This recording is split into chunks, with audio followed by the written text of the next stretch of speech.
Agtultuloy akalikawgom ni President Bongbong Marcos ang maipayan ti individual at titulo dagiti collective CLOA anited kadagiti agrarian reform beneficiaries. Napatawad ti support to parcelization of lands for individuals titling when in split program ti Department of Agrarian Reform. Yung isang collective CLOA na ibinigay natin sometime 10 years or 20 years ago sa ilalim ng CARP, kasi naipangalan yan sa maraming farmers. So, ang resulta nito, hindi alam ng farmer kung saan yung boundary ng kanyang property. Ang mandato ng batas, kailangan i-parcelize ang mga ito.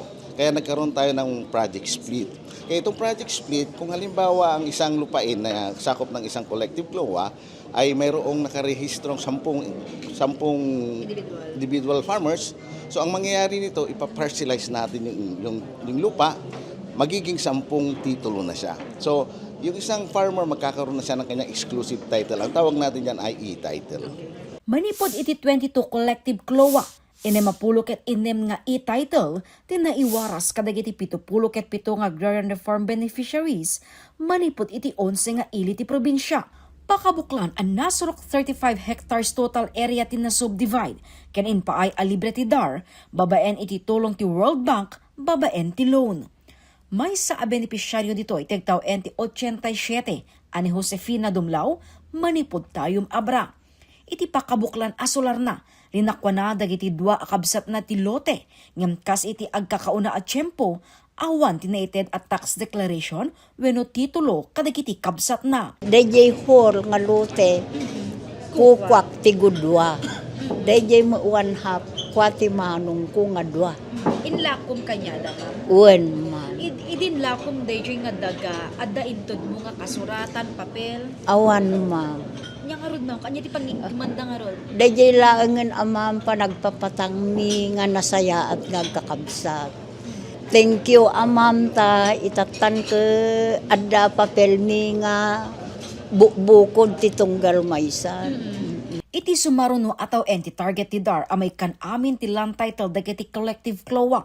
Ngem iti napalabas ataw nakita da akarit ita aspeto ti panag-survey. Kasi in the process of validation, nakita namin na marami palang ASP o yung approved survey plan that were based previously on table survey lang. Kaya ngayon nag-actual kami, we found out na yung location na ina-identify ng title at saka yung location kung saan nagsasaka yung ating mga farmers ay magkalayo pala. So these were the problems na na-encounter natin na siyang dahilan kung bakit 8% lang yung ating na-accomplish last year. Ngem babaen iti barong estratehiya wenno ti administrative survey iti ahensya. Enpeteng da amalpas ti project split apaman ngaglepas ti tawen 2027. Kalaksidan ti panakaited ti land title na dumadumapay a programa ti Jaya ti ahensya at tulong kadagiti manalon. Indanon me da Kong JB ken Kong Ching Bernos ti panagyaman da iti DAR ken panangkablaaw kadagiti benepisyaryo babaen ti panangibagi na Attorney Janelle Shares. Patsenda at ti agricultural land ket saan laeng a property no diket may sa a legacy para ti henerasyon. Daytoy ket saan laeng a para ti bagbagiyo. May sa daytoy a napatag asagot a may patawid kadagiti anak yo. Laglagiban yo. Ownership comes with duty. When no, ti panagtagikwa ket addaan responsibilidad na. Ita, bukod yumatan iti dagitoy nga daga. Itultuloy yo tinasyaat a panang taripato ken panangaywan kadagitoy. Ti kinaproduktibo ket saan laeng nga magsuporta iti pamilyayo.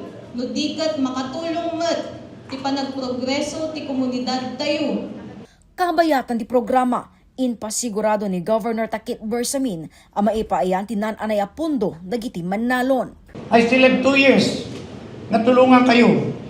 I have program, I'm doing it right now, na farmers ti pang-investan ti kwarta ti probinsya. So kada kayo manalon, siguraduhin nyo na yung next budget ti probinsya, mapangkada kayo nga manalon.